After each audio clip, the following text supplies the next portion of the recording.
Assalamu alaikum. You're tuned in to the Sajdah Morning Coffee Talk, and today is part two in our series on healing. Stay tuned. Assalamu alaikum. Peace and blessings. You're tuned in to the Sajdah Saturday Morning Coffee Talks, where we talk about life, love, and business.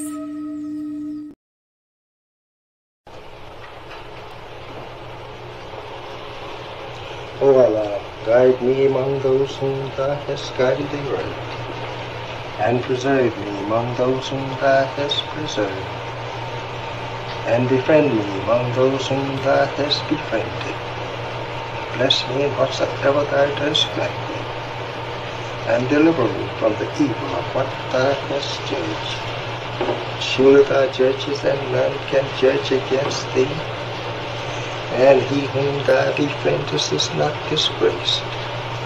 Blessed art Thou, O Lord, and exalted be Thee above what they set up besides Thee. I bear witness, nothing deserves to be served besides Thee. And I bear witness that Muhammad is Thy servant and apostle. Amen.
Assalamu alaikum. Ramadan Mubarak. Grand rising to each and every one of you. I hope you got your coffee or your tea and you ready to just sit back and raise your awareness around healing. Y'all know we're on 2 days. Coffee Talks is now 2 days a week, Friday and Saturday, 6 a.m. We're ramping up. We're ramping up. And let me first say this. As we close out these last few days of Ramadan, I just want to encourage us, um, especially those of us that are in business, and that's kind of like my niche, but we should all be doing for self. But if you fell off, if you feel like, man, it's almost over with and it's not too late, start back up today. If you fell off a few days, just start back. It's like if you fall off the horse, you got to get back up and get back on. Last night, after the night of power, I was um, texted by a friend of mine in Florida who has a horse breeding farm. And we connected as I was working. I met her during my work as a corporate business consultant. And we connected because my father also had a horse breeding business, and so one of her mares had a baby colt last night, and I missed the actual birth because she filmed it live on TikTok. I missed the actual birth, but as I watched the calf, the colt, the foal, just lay there, and they got his legs out of the birthing sack, and he immediately started struggling to stand up. And they said that normally they don't stand up until about an hour after they were born. They don't even start trying. Well, this little baby, he just tried and tried. He had the hiccups and he was trying and trying. And I was just so struck by his will.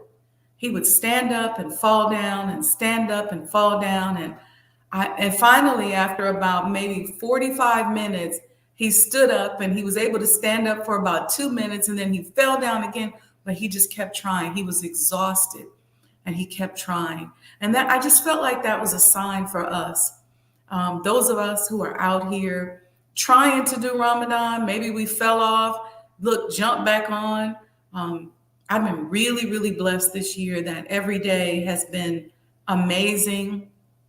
And it doesn't look like so far that I'm going to have to make up any days. But I'm just grateful. And so I want us to all be grateful too. So today is part 2 of our series on healing. You know, yesterday on our Friday coffee talk, which is now 2 days a week, I got to keep saying that to y'all because a lot of y'all weren't on. You know what I envision? I'm going to put this vision out here. I envision us having a spiritual coffee talk every morning. You know how the Breakfast Club is on like from 6 a.m. to 9 a.m. and they have different segments. Of course, they have a different pop culture slant, but different segments, different ways in which they move the show along. That's what I envision for our coffee talks. Whether it's in a coffee house or a space where coffee is served, I have an idea of where I want that place to be. But I envision that every day, 6 a.m. to 9 a.m. with different segments, different ones of you coming on as guests, and just promoting our spirituality and our healing. I myself am a huge spiritual seeker, and I was very blessed very early in my spiritual journey. I think because I have been, thank you, Brother Lamont, all praises due to Allah. He said it was a great way to start his Friday. Thank you so much. Hit that super chat, everyone, or support via Cash App. I was very blessed at a very early age to really begin my spiritual journey. Since I was a really tiny little girl, I just remember that intimate relationship with Allah. And so that by the time I, became a Muslim and moved forward, and I learned that, okay, as a spiritual seeker, Islam is my foundation. Islam is my jumping off point. And understanding that when you are mature spiritually, you understand that you can find wisdom and you recognize truth no matter where it comes from. I laugh because I heard Brother Nuri talking to Brother Nick Cannon saying that we are spiritual gangbangers and spiritual set trippers. I used to say that in healthcare. I said, man, these healthcare people are gangbangers and set trippers. And we do the same thing in religion. We all about, if you a Christian or if you a Muslim, if you ain't in my religion, I can't help you. I can't support you. It's just immaturity. It's very, very childish, very, very childish. And so we really just have to grow beyond that, because we are at a point, especially as a people, where we must heal. What hurt you may not have been your fault, but healing is your responsibility. And so many of us as entrepreneurs don't understand how the healing will help us to grow and be able to do for self. A lot of us as entrepreneurs, especially spiritual entrepreneurs, especially Black Christian entrepreneurs, but most especially Black Muslim entrepreneurs, I get so many calls where we're so hurt because we're part of an organization where we've been told to do for self. We are supposed to know how important it is to support one another and build our economy, but yet we don't support each other like we should. And that is our trial as individuals, as entrepreneurs, and as a nation. And what we got to understand as new entrepreneurs and building this is that we're the pioneers in this. Okay? What we hope, inshallah, is that 10, 20 years from now, that it'll be the order of the day that you're supporting one another, that we're supporting one another. But right now, we're the pioneers. And we can't get angry with people and lose our Islam because we don't feel like we're being properly supported. People are just not at that spiritual level. Let me tell you something. When you get up and go to work every day, and how you're going to make that money is provided to you by somebody else, you're supported by somebody else, whether it's because you get charity, because you work for the mosque, whether it's because you get a stipend because you're a professor, or whether you get it because you work for the church or you work a job. That's a whole nother game than having to look at something and go, okay, I need $500,000 and I got to figure out how to manifest that in a legal, honest, and righteous way. That's a whole nother level of faith. It's a whole nother level of spirituality. It's a whole nother level of intimacy with Almighty God, Allah. It's a whole nother level of everything. And because so many of us don't really understand that, we ourselves don't understand it because we're looking at it as struggle. I'm in pain. I'm hurting. Ain't nobody supporting me. How am I going to do this? Don't look at it like that. Look at it as your spiritual exploration. It's like working out or doing yoga. A lot of us don't work out, and we don't like doing things that are hard for us because we're afraid of facing what hurts us. Like, man, it hurts when I try to run 2 blocks, or man, it hurts when I'm trying to do those yoga poses. It really does. But it's an opportunity to explore your body and find out where the emotions are hidden in your body, where your blockages are. I just started back my yoga practice. And for many, many years, even in college, I was a yogi. And then I got out here in the world and was like, I want to do boot camp and CrossFit. And I didn't, I let go of my yoga practice. And so my brain says, oh, you can just start back, because I started thinking about, you know, just kind of the level of elevation that I'm looking for yoga. And I got to the point where it's pretty strenuous yoga. And then I started trying to do some of the poses, and I was like, oh, Lord, we have not been clearing out these emotional channels. And so there's all kinds of blockages in there, all kind of pain and trying to twist. But I'm having fun exploring my body and exploring myself and using my mind to get my body through to the next pose and the next pose so that I begin to flow. I'm not back at my flow yet, but we'll get there. And the same thing is true with healing. A lot of us don't like to heal because we don't really want to explore what hurt us or what bothered us. And we're in that battle with our ego, right? Because the ego says, well, this ain't your fault, and they shouldn't have did this to you, or they should be doing this, or they should be supporting you, and they ain't right, and they. But guess what? You can't control they or them. You can control you, and you can take responsibility for you. And that's what we're aiming to do. And that's what this show is all about. Doing for self, spiritually, mentally, physically, and really getting closer and even more intimate with Allah, to where, and this has always been my prayer, that every breath that I take is a prayer to Allah. Thank you, Brother Stanley. Thank you so much for that. Appreciate you. So I want to start today with a reading from the Holy Quran before we move into our healing. This is actually my oldest Holy Quran. Look at this. I got this Quran in 1990. It is so old. I usually hold it together. I have a beautiful ribbon I tie around it to hold it together. But I got this in 1990. This Quran has been around the world with me.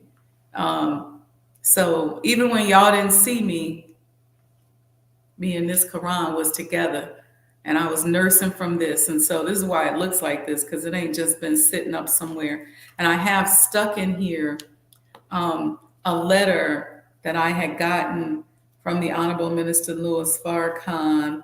Let me see what, this is really old. Let me see when did I get this letter? It's already starting to turn yellow, but I'm going to preserve this and put this in the museum. This was November 28th, 2001. It's a letter I got from the minister. So I keep this in this Quran because at that time I had started all this traveling, and I just wanted to have a piece of him and a piece of my nation with me. And yeah, so I see y'all in the chat. Let me talk to y'all for a minute. Brother Garland Mack said, mine looks like yours. He got his in 91. Yeah. So, I have a couple others. I have a brand new one that's really beautiful and pristine. It's leather. But this right here is my baby. I actually have two that are pretty old. Another one from 2000 that is a paperback. But this one right here has a lot of amazing energy with it. And because it's been around the world with me.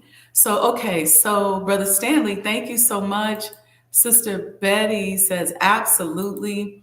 Alicia Akram, welcome. Hey, Alicia. Walaikum salam, peace and blessings. Sister Alita, assalamu alaikum. Okay, thank you very much, Brother Lamont. I appreciate you very much. Good morning, Mother. All right. Okay. I see y'all in here. Y'all comment and I appreciate it. Thank you.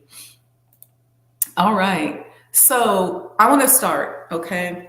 The other morning, I was talking to Allah about some frustrations that I had, some things that I was struggling with. And so I started, I got 7 minutes to finish this tea. Don't look like I'm gonna make it, right? Okay. And then I went to nurse from my Holy Quran and I turned to Surah 94, the expansion. And I wanted to share this for those of us as entrepreneurs who are out here struggling and we are not going through our healing process. And don't worry, we're going to go through the last few emotions that we have to go through that we're continuing from yesterday. But I want to share this first, okay?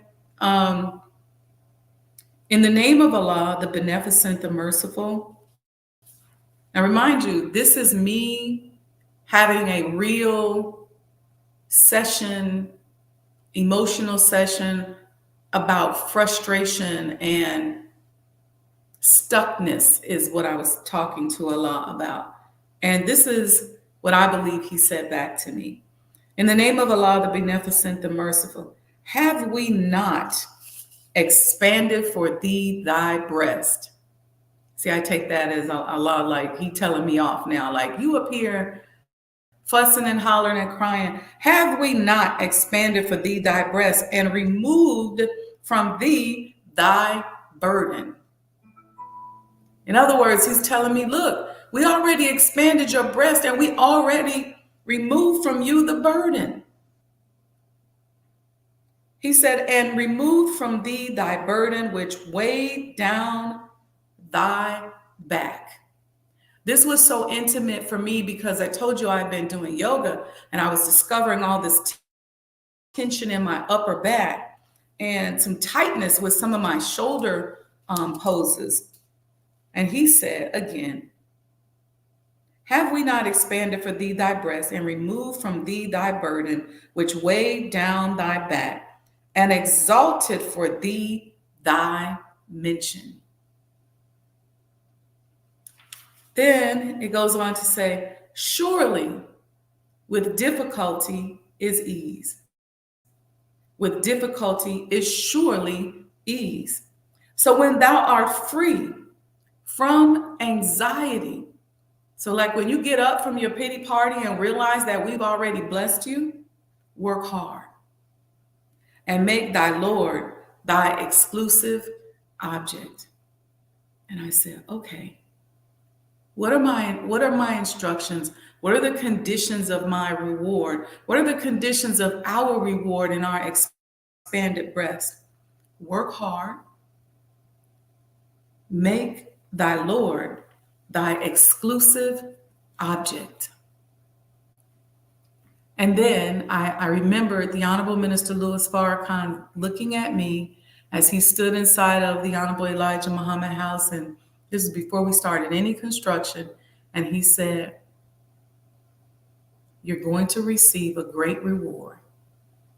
And when you receive your reward, share it among your family and friends. And so I said, okay, work hard, make Allah my exclusive object, and share my reward among my family and friends. And so that's what I attempt to do on these shows, on this podcast, with everything that I do, just being blessed. I've been blessed. Again, I mention this all the time, of having gone around the world. Last sip.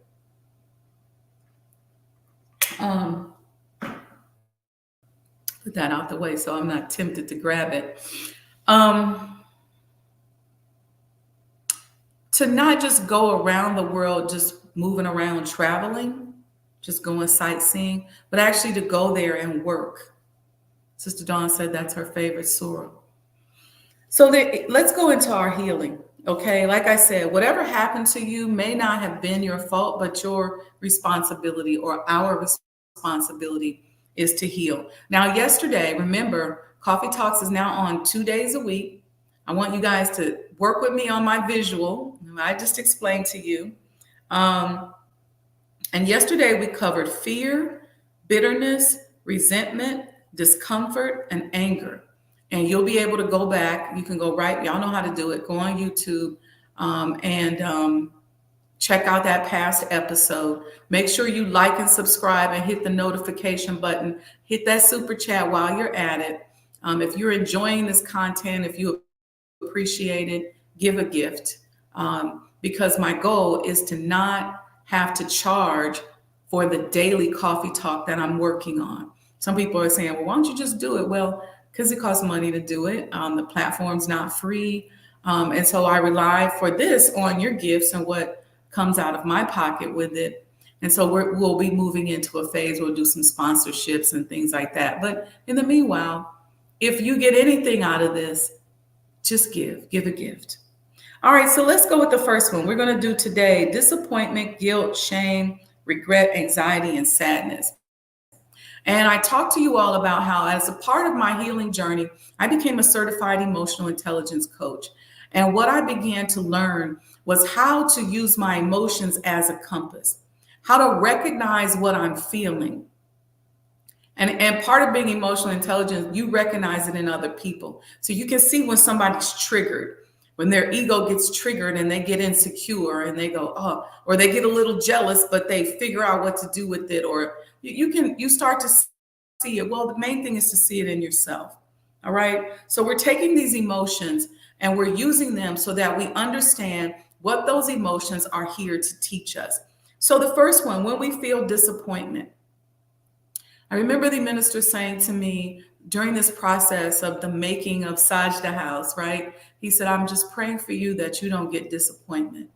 And our study guides talk a lot about disappointment.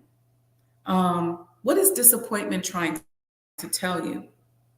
It's telling us that we need to learn to let go of something. Have you ever really just been disappointed? Something that you just wanted so badly, but then it didn't happen. Maybe there was a failed relationship.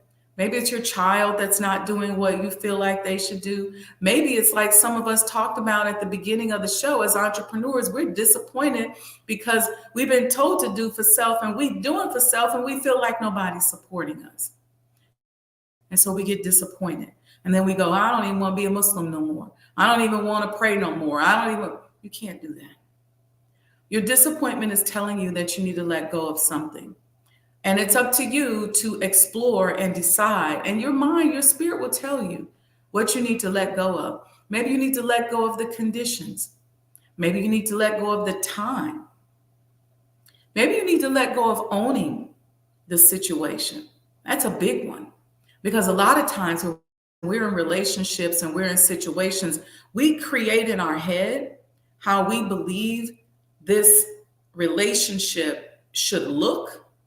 And we try to own that person and own the situation. And when we're not able to own it, sometimes we get disappointed. But disappointment is here to tell us that we need to learn to let go. There's something that we need to let go. It doesn't mean again that something's your fault or necessarily that you did something wrong. It just means that there's something you need to dial back and figure out because clearly you're not mature enough yet. You got to admit this to yourself to go through this without becoming disappointed. What do? You nurse your Holy Quran like I just talked about, like I just showed that I did. And Allah spoke right back to me with Surah 94. Right back to me and tightened me right up. So work on your spiritual maturity so that you can move forward. When you see somebody, we talked about pop culture and how they prey on people and spy on you for years and document your weaknesses. And so the moment that they want to take the money back from you or that they don't like you anymore, they throw your weakness up in your face and throw it out in the public and expose you. Well, clearly these aren't people who care about you, but clearly we have to take responsibility so that as we begin to elevate, because Allah will try us. He'll try us with a big check. He'll try us with a big opportunity because he wants to see, are we going to still remember him? Or are we going to go deeper into our weaknesses and make them become demons that later will end up being used against us? So whatever happened to us may not have been our fault, but it's our responsibility to heal. All right, that's disappointment. And here's guilt. You ever just felt guilty about something? Some people have a lot of survivor's guilt. They just feel guilty about being successful because people they came up with just aren't successful as them. they feel guilty about it and they don't know it, but then they kind of dim their light. I went through this. Allah was moving me so fast and elevating me, and I got to the point where I was feeling bad. But guess what? Not no more. Because I had to spiritually heal. That's a healing process. To be able to say, see, when Allah is elevating you and he's healing you and he's moving you through processes, and it looks to other people like, man, you got it going on, or you got all of this and you got all of that. And they have no idea the weight that you carry because of the rewards that you receive. And so that's why I always say, be kind to people. But let's talk about guilt. What is guilt trying to tell us? Guilt is telling us that we are not aligned with our values. That's what guilt is telling us. It means you got values that you just are not aligned with. Think about that. What do you value? And if you value something, but then you're not living up to that value. Let's say you were raised a certain way, and now you out here smoking, drinking, doing a whole bunch of really negative stuff, and you feel guilty. That's because the value is inside of you that you should be living a different lifestyle, but you're not. And so you want to examine that value, not use deceptive intelligence and say, look, I got to do something, or forget those people over there at the church, and I ain't thinking about them in the mosque because they ain't thinking about me. They don't support my business, so I'm going to go ahead and smoke this blunt. That's not how we move. See, when Allah told us through the Honorable Elijah Muhammad to do for self, that was a spiritual command. And doing for self didn't just mean you was going to go open a business and then all of a sudden every believer in the nation was going to support you. You was going to make so much money. You was going to be, flowing. That don't mean that. That's a spiritual process. It is a spiritual journey because you got to figure out who you need to be in order to get what it is you're trying to get. You got to figure out, how do I remain a Muslim in the face of people who might be hating on me, who might be jealous of me, who might be plotting against me? How do I do that? I don't mean that if you need to tighten some folks up that you can't, but I'm just saying we don't get to go dark just because you go dark. Once you accept this journey of doing for self, it's a game changer. It's a whole new world. You don't get to lay back. You don't get to decide that you don't want to heal anymore. And so you're going to feel guilt. Guilt when you make a mistake. Guilt when maybe your business isn't doing as well as you think it should be. Guilt when sometimes you got to neglect going to certain events or being around certain people. Maybe you don't even get to come out to the mosque as much. I went through this big time because what Allah did with me is that when I decided to do for self, I wasn't even in the city. And for many years, I wasn't even around a Muslim mosque. And I was so guilty. So guilty. I would always find a way to make it to Savior's Day or Day of Atonement. And I'd make it there and I'd try to give some money away. I try to feed some homeless people, and I'd come back and sometimes the believers wasn't all that nice. We kind of went into this mean pocket, especially those of us as sisters, and the sisters would be mean. And I would be like, oh, I feel so guilty and I feel so bad. And I had to learn that Allah was taking me through a spiritual process that ultimately is for my nation, is for me to grow, to build my community, to help build my nation. And this is my journey, and I had to accept that. See, it comes a point in time in your faith where you got to figure out how to do for self. You can't keep doing the things that you used to do when you were a new Christian or a new Muslim.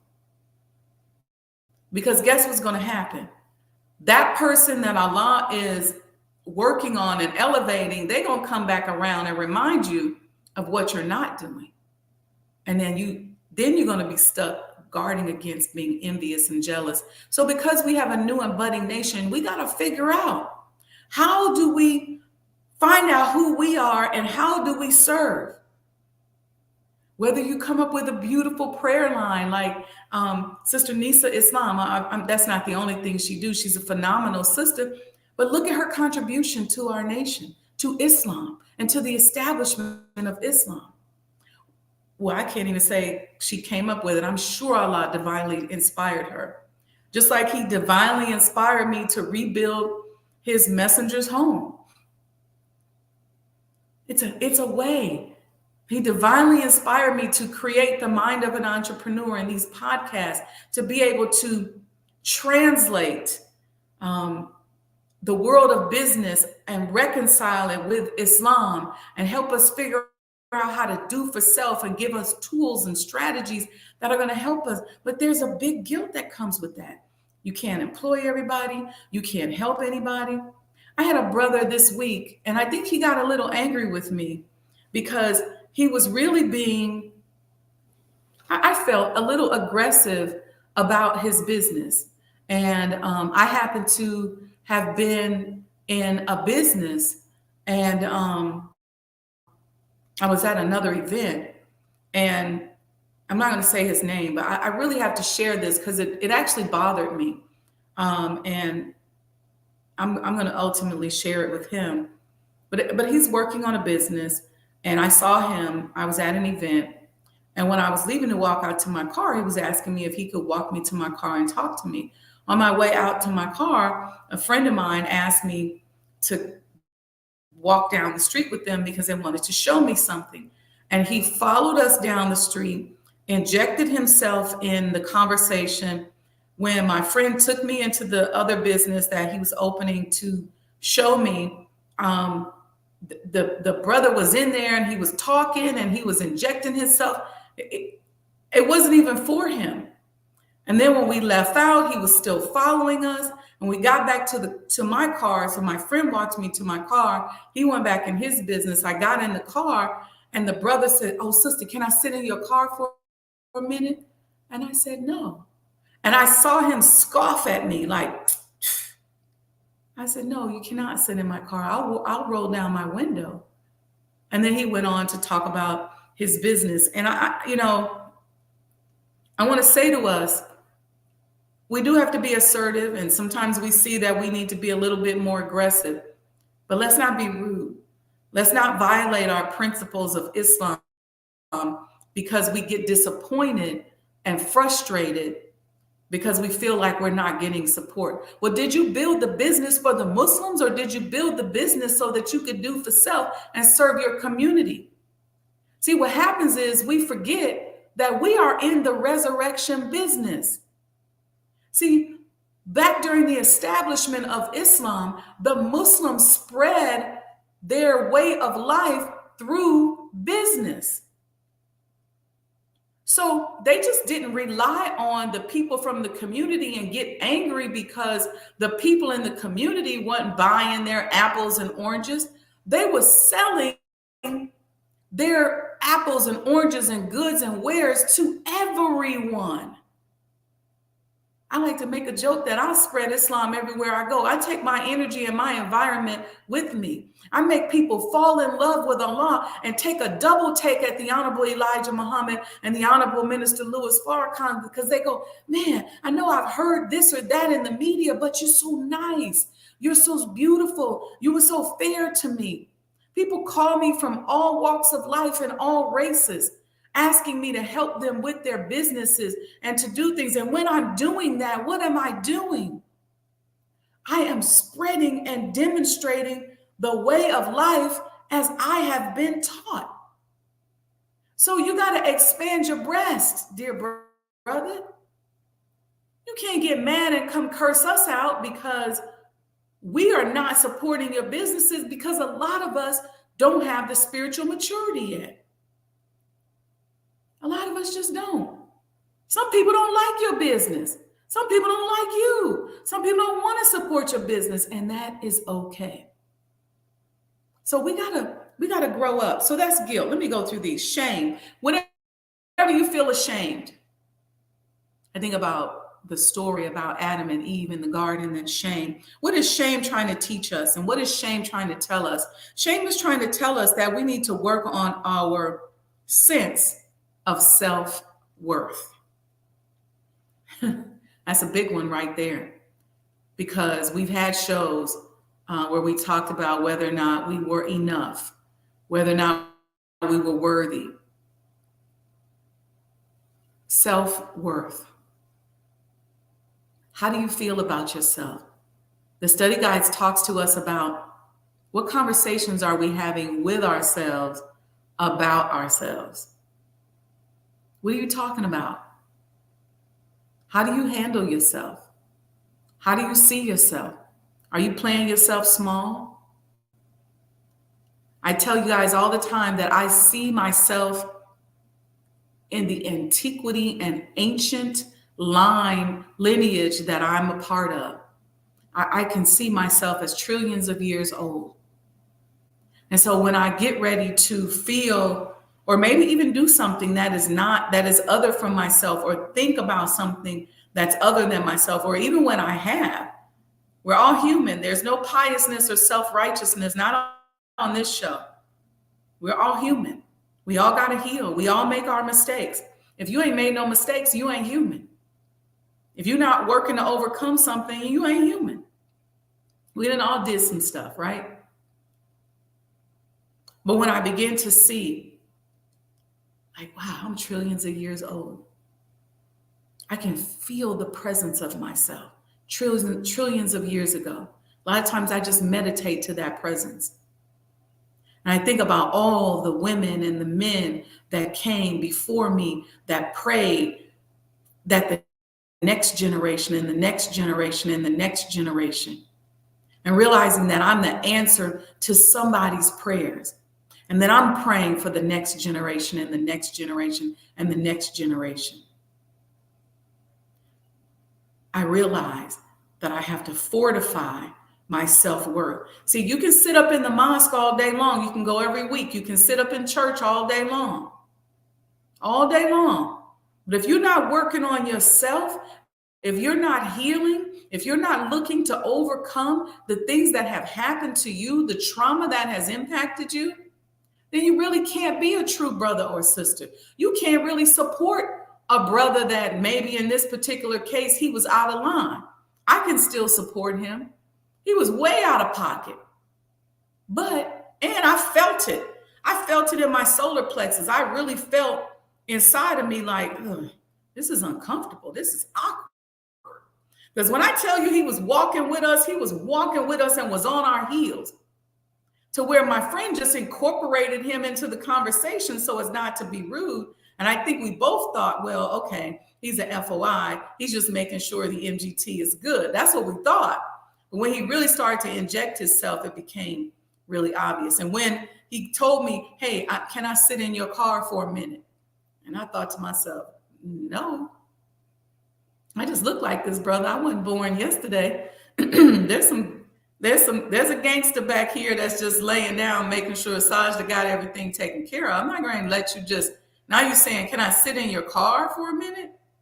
And it was raining a little bit, but I just never, I'm old school. I never seen FOI conduct themselves like that. But anyway, that's shame. What is shame here to teach us? That we need to work on our self-worth. Regret. How many of you have something that you regret, something that you didn't do? Regret is an opportunity for you to change course. Okay? It's an opportunity for you to change course. So when you feel these emotions rise up inside of you, it's not enough just to say your affirmations. It's not enough to just, go through your spiritual rituals. If you're not paying attention to how you're feeling deep down inside and understanding what those feelings are telling you, then those affirmations aren't going to work no way. And let me tell you, you got to find you some friends and people that you can connect to spiritually. People that are also on a spiritual journey that you can trust, that you can say, you know what? I woke up this morning and I really felt an overwhelming sense of regret. And somebody who will talk you through and walk you through what that means. Somebody that would say to you, hey, let's explore. How do you need to change course? Somebody that you can have over for dinner or go out to dinner with, have coffee with, talk on the phone to, that you guys are going to be bouncing, your spiritual development off of each other. God, get you a good spiritual friend. And hopefully you have that in your mate and in your significant other. All right. The next one is anxiety. What is anxiety telling us? A lot of us suffer from anxiety attacks, and we're taking all kind of stuff, CBD oils and edibles and all these things to help us with our anxiety. A lot of people are going through it. It's a very, very common thing. But what is anxiety telling us? It's really telling us that we need to quiet our mind. So I'll tell you, sometimes I'll feel waves of anxiety throughout the course of the day. I had this happen to me yesterday. I had a wave of anxiety, like early afternoon, where I just felt anxious, almost a little panicky. And I had to stop. And instead of grabbing and looking for something to calm me down, I just stopped. And I said, no, you need to quiet your mind. You didn't do that. You skipped your 12 o'clock prayer because you were on a call and you didn't get to quiet your mind. So go quiet your mind. And so what I did in that case, I went and sat and I meditated and I focused on my breath and focused on Allah. I have some visualization techniques that I use. Focused on Allah pouring into me, and it relaxed me.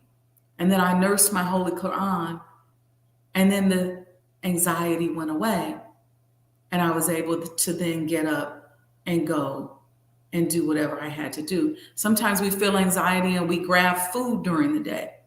We make an excuse. I still eat one meal a day, but I just ate me a little bowl of chips. I still eat one meal a day, but I still grab me a little bit of popcorn. I eat one meal a day, but yeah, I got me a muffin or a cookie. A lot of times that's what we do. We're reaching for something to quell our anxiety, when really what we need to do is quiet our mind. Okay? And here's the last one, sadness. Have you ever just awakened and you just felt sad and you don't know why? You're like, oh, I don't know what happened. I feel sad. What is sad trying to say to us? Sadness wants us to pay attention to what we are lacking. Doesn't mean that you can always fulfill it at that moment. Sadness can come from loneliness. Sadness can come because maybe you just want to talk to somebody and maybe you don't feel like there's anybody to talk to right now. See, what happens is when your brain becomes aware of what these emotions came to teach us, then your mind and everything is already interconnected with the universe. It's going to find the solution. That's why they say awareness is the mother of everything. You have to first be aware of the problem before you can even solve it. So, all right, y'all, I hope you all enjoyed this 2-part series on healing. Go back and listen to the first episode. I tried to inject a little bit of myself in there so that you all can connect and relate. You don't have to be perfect in Islam. You have to be found striving. You have to struggle. You got to deal with the contrast and just get up and keep trying again. You're never going to get it right. You're never going to get it done. It's always going to be something new. Why? Because we're all elevating and we're all growing. And in that elevation, we're required to change. If you find yourself, now let me say this, let me put it on myself. When I first graduated, before I graduated from college, the one thing that I said that I did not want to do. Now, this could be the artist in me because I'm a huge creative. Um, if you looked at me on Myers-Briggs, I toggle between INTJ and ENTJ, but I'm an artist, but I also have technical skills. So I have the challenge of um, managing being a super creative and figuring out how to close that door in my brain so that I can execute and make happen what I'm creating, if that makes sense. Because what happens in most people, when you're a creative person, you go through you discover a problem, you say you want to do something, you go through the creative process, you figure it out, and then you do it. And once you figure it out, and once you say, okay, this is what I want to create, that door closes, that creative door in your brain closes, and you just move on. In people like myself, that door never closes. So I'm always thinking creatively. And so I could create all night long. If you ever been around me and you tell me you want to do a business, you all know me, I'll get a whiteboard and build your business in 15 minutes. You book a session with me and you tell me about your business, I'll sit down and jot it down or tell you within the hour of the coaching session how to do the business, because that part of my brain doesn't shut off. I call it part of me being on the autism spectrum, proudly. Okay. They didn't have those definitions when I was growing up. I had to learn that, but it doesn't shut off. And so when it doesn't shut off, I'm constantly exposed to vibrations. And so I'm very careful with what I watch on television. I try not to watch certain things before I go to bed. I'm careful about certain people that I'm around. And I just had to learn this over time of when I could do certain things, what I needed to do after I'd be exposed to something. So if I went to a funeral and I'm overexposed at the funeral, then I have to figure out what do I need to do. I remember when we just had the janazah for Brother Joshua Farrakhan, may Allah be pleased with him. I was not going to go to the viewing of the body on that Friday. And I happened to have been at Sajdah house, and Sister Khalide, the minister's daughter, she came over, her and Sister Paulette, and Khalide was like, no, you got to go see him. So Khalide talked me into going to see him.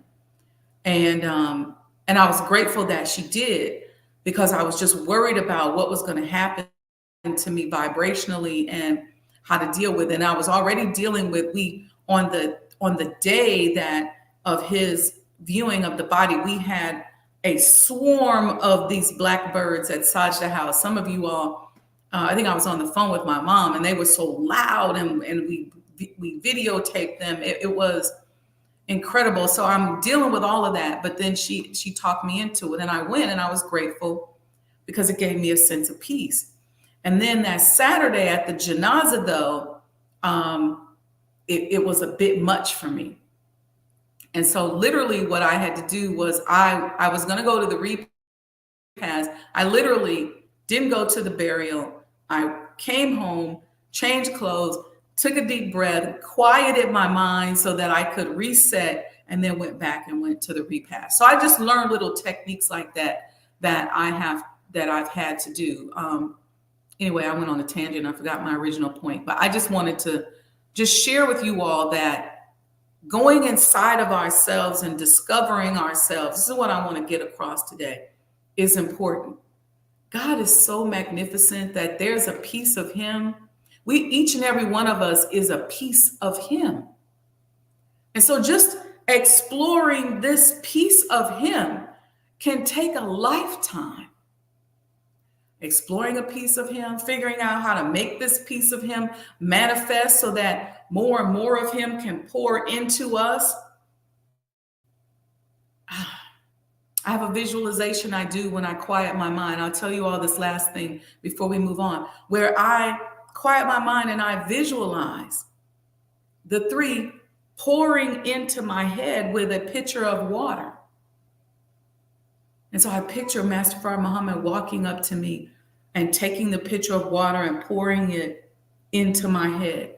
I picture the Honorable Elijah Muhammad walking up to me and taking another pitcher of water and and pouring it into my head. I picture the Honorable Minister Louis Farrakhan walking up to me and taking a pitcher of water and pouring it into my head. And I let that liquid just slowly flow down. And I'm conscious as I visualize it flowing through and over my entire body, all the way down to my toes, till it fills me up and just pours over and just runs all over me. And I let that visualization just flow. When I tell you that I can feel myself as trillions of years old, I visualize my ancestors pouring into me with their pitchers of water and filling me up. I picture them moving before me. I ask Allah sometimes as I'm about to go do something, Allah, make a way. Open the path from the parking to the traffic to the conversation when I get there. This is part of my healing process. I went through a really big healing process this summer where I started to explore things that I was feeling guilty about. I was feeling guilty about things that happened years ago that I literally had to just sit down. And what do we say guilt is here to teach us? Guilt is here to teach us what? That we're not aligned with our values. So I was holding on to times where I had deviated from my values, even though I wasn't doing maybe not that behavior anymore. I wasn't thinking like that anymore. I wasn't in that space, but I was holding on to that. And that's what a lot of us are doing. We have to let it go. Let it go and let God. So anyway, that's it. I'm going to have you guys, I don't have time to go over. I was going to go back over them real quick. We don't have time to do that. Hit the super chat. If you're enjoying this conversation, support the network, Cash App, Sajdah Enterprises. If you want to book me for a session, go to booksajdahwendymuhammad.com. If you want to support Sajdah House, go to supportsajdahhouse.com. And if you're like, look, all I can do at this point is just hit the super chat or go to Cash App, but make sure if you received anything today that you give a gift and give back. So before we go, let me see y'all in the chat. Sister Betty, thank you, sis, for that compliment. She said, awesome teaching, all praises due to Allah. Marvelous Marva said, that is called emotional eating. It's one meal a day without snacking in between. That is exactly right. Let's see. All praises due to Allah. Brother Stanley, but that's Brother Lamont and Brother Stanley talking. What did Brother Stanley say? He said, I lived in Alaska for many years. I didn't have the Muslim family around me, but the minister's tapes and videos kept me going. I had guilt because I was so far away. I realized that was my journey. Yes, yes, and yes. I remember going through that where I was like, I'm over here. I'm at tables that I couldn't have prayed for, that couldn't be nothing but Allah's blessing, because I didn't know they existed. So I knew I didn't know to pray for them. I'm in places that I never would have thought that I would be in, but I'm feeling guilty because I'm away. And I dealt with that. So I understand. And I had to figure out, what was Allah teaching me? And where did he want me to expand? As Sister Dawn is saying here, expand your breasts.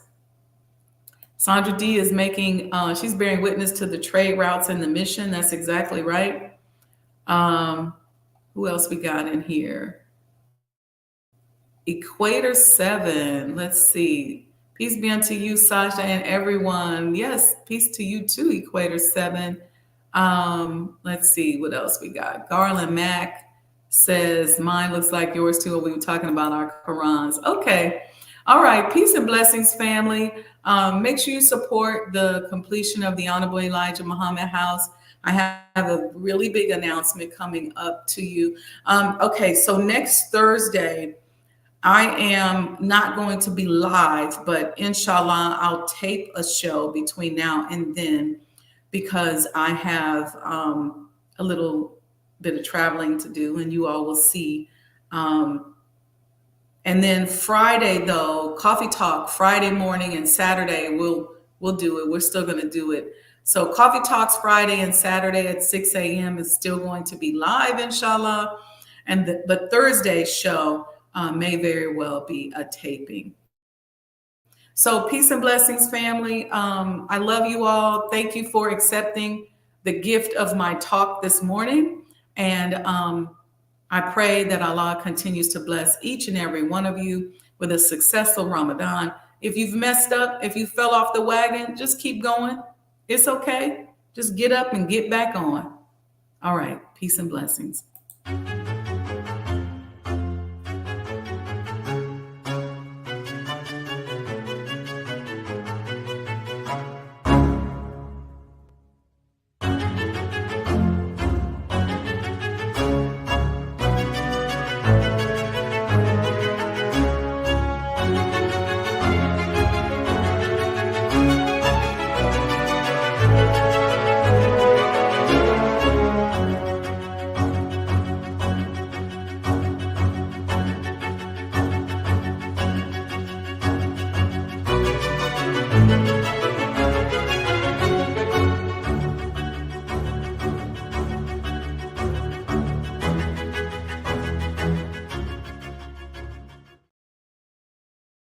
I have received so many pleasures, so many very good to look at, whether you own them or not. It's a pleasure just to look at such presents. Why, I have never witnessed so many presents. I think I have to build me a house for presents. This shows what Allah can do for you and me if we believe in Him. There is nothing that we could not accomplish in the name of God. You know what your problem is? You don't have even a worthy goal to strive after. I'm going to give you an assignment today. Here's an assignment. Is there something you want? Do you want something? Something that you want, but you have not been able to get it? Huh? Close your eyes. Do you see it? Whatever it is that you want, first envision it. You got the picture. Do you see it? All right, now the question is, you have to claim what you see. I claim this. I claim it. I believe with all my heart in the name of God that I'll bring what is in my imagination into reality. We're gonna bring it back like it never was. I see in the dome the name Allah written in Arabic. But I can't just dream, I gotta go to work.